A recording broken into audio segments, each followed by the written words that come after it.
Think back to many years ago when Martin Luther King gave his I Have a Dream speech.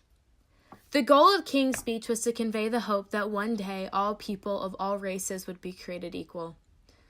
Although his dream has evolved over the years, society still seems to have an extreme racial gap. A huge part of this gap surrounds itself within the U.S. criminal justice system. I first got on this topic after researching the O.J. Simpson trial. Simpson was a black man on trial for the double homicide of two Caucasian individuals. Or at least that's how the rest of the world would perceive it. However, Simpson had the money for an amazing defense attorney who used the race card in his favor, allowing him to get off scotch-free. Now, if Simpson is guilty or not is still up to interpretation. But what happens to the rest of us who don't have the money for amazing defense attorneys? Well, as Kevin O'Leary from Shark Tank would say, you're going to be squashed like the cockroach you are. Simpson is not the only example of a celebrity that received gracious treatment in the courtroom. According to an article in the New York Post, African-American supermodel Naomi Campbell pled guilty for assaulting her maid and got off with a misdemeanor. She was sentenced to 5 days of community service and had to pay her maid a whopping $363 for medical expenses. That's it. So it seems that the high status of an individual can allow them to get off with pretty much anything. But what happens to individuals who aren't celebrities or who don't even get the chance to go to trial? Well, for example, there was a brutal rape case in 1979 in Meriwether County, Georgia. A lineup was conducted. The victim was brought in. She looked at 5 men and picked the one directly in the middle, John Jerome White. He said he did not rape the woman, but ended up spending a couple decades in prison. Years later, the DNA from the rape case was tested, and White was not the attacker. This man's whole life was ruined because of one girl who got her facts mixed up. She looked her attacker straight in the eye, which was the man directly next to White, and still picked the wrong guy. It may seem like 1979 was long ago, but situations like this still happen today.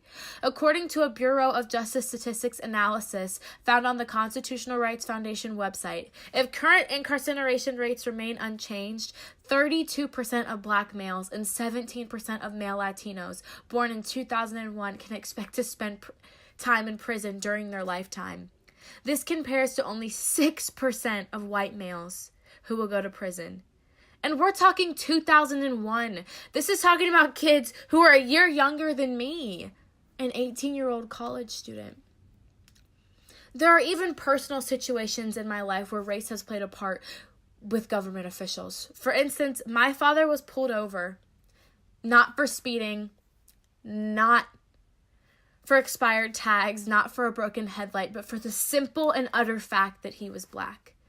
These are people in our own lives that are being affected by the way this unjust system is working. African Americans make up 12% of the U.S. population, but today compose 40% of all prison inmates. And of those 40% of prison inmates, 42 are sentenced to death. I don't know who came up with this idea that the color of your skin determines who you are as a human being, but last time I checked, no matter if an apple is green or red, it is still an apple. And the same thing goes for humans. It shouldn't matter if you're black, white, Asian, Hispanic. At the end of the day, we are all just people. We as individuals must step up for what is right and create an equal justice system. As a minority, sometimes it seems like you cannot have a voice because everything you say seems to be shut down or ignored. But we need individuals who do have a voice to step up for us and say things aren't right and things need to be changed.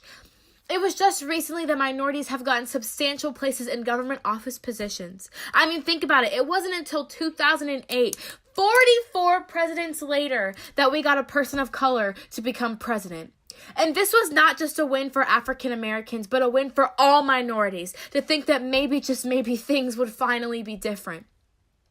There's a quote stated by a man of the name Leonard Noisette that sums it all up in one simple sentence. A justice system which tolerates injustice is doomed to collapse.